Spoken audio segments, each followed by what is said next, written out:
The story of Journey into Imagination is the story of Tony Baxter being told no a lot, until eventually they told him yes. It started in Disneyland in the late 70s. Tony Baxter was working on a new steampunk land called Discovery Bay. There was set to be a show in the Carousel Theater about an eccentric inventor and his pet dragon, called Professor Marvel's Gallery. Discovery Bay was cancelled, but Baxter still loved the jolly bearded fellow and his pet dragon. Another feature from Discovery Bay that stuck with Baxter through the years was the glass pyramids. When EPCOT was being built in the early 80s, he planned to use the glass pyramid structure for the Land Pavilion. His pitch included a suspended dock ride themed as hot air balloons, another unused concept from Discovery Bay, through different biomes of the world, featuring a Carousel Theater pre-show hosted by a jolly bearded fellow, the Landkeeper. EPCOT, especially at opening day, was very focused on sponsorships, both to help pay for the more extravagant rides, as well as to aid in the park feeling like a true, permanent World's Fair. The Land Pavilion was originally sponsored by Kraft, and Kraft is mostly known for making food, so they asked Disney to keep the Land Pavilion focused on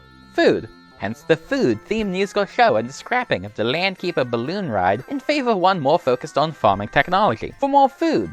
Nearby, Kodak had agreed to sponsor the pavilion, and they weren't super picky about the theme as long as it was something creative. This gave Tony Baxter the chance to develop the Imagination Pavilion, featuring a 3D movie, an interactive exhibit, and most importantly, Journey into Imagination. Baxter was able to use his jolly bearded fellow with a pet dragon, the glass pyramids, some steampunk visuals, a carousel theater, and even an airship. The guests didn't get to ride in it, then it was more of a dirigible than a hot air balloon. I'm still counting it. Tony Baxter did have one last executive tell him no during this development. Kodak was concerned about the green dragon, since their main competitor, Fujifilm, had a green logo, so they quickly redesigned it to have a royal purple pigment. And then, eureka! You've got a figment. Guests start their journey before even entering the glass pyramids, as jumping fountains and an upside-down waterfall set the whimsical tone. They then enter, board the ride vehicles, and quickly meet their hosts, Dreamfinder and Figment. The Dreamfinder travels the world collecting ideas and sparks of imagination that he can then take back to the Dreamport to use in the creation of all kinds of amazing things, like his partner, Figment, who is built out of pure imagination. The ride then takes guests through rooms based on literature, art, science, filmmaking, and more on an abstract, inspiring journey through creative landscapes accompanied by an iconic Sherman Brothers song, One Little Spark.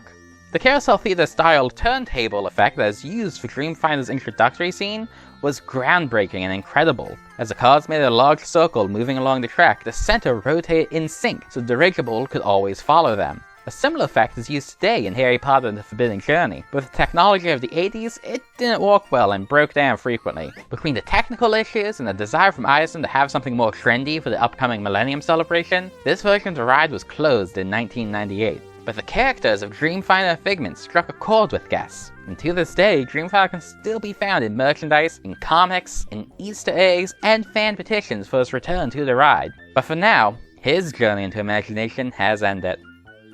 Big shout out and thanks to Agent 00 Sonic for suggesting I do a Figment video. I took that idea and ran with it. Welcome to Figment February. Each week this month I'm going to have a new video about the Imagination Pavilion. So make sure to subscribe because next week I'll be talking about the worst ride in EPCOT history. See you then.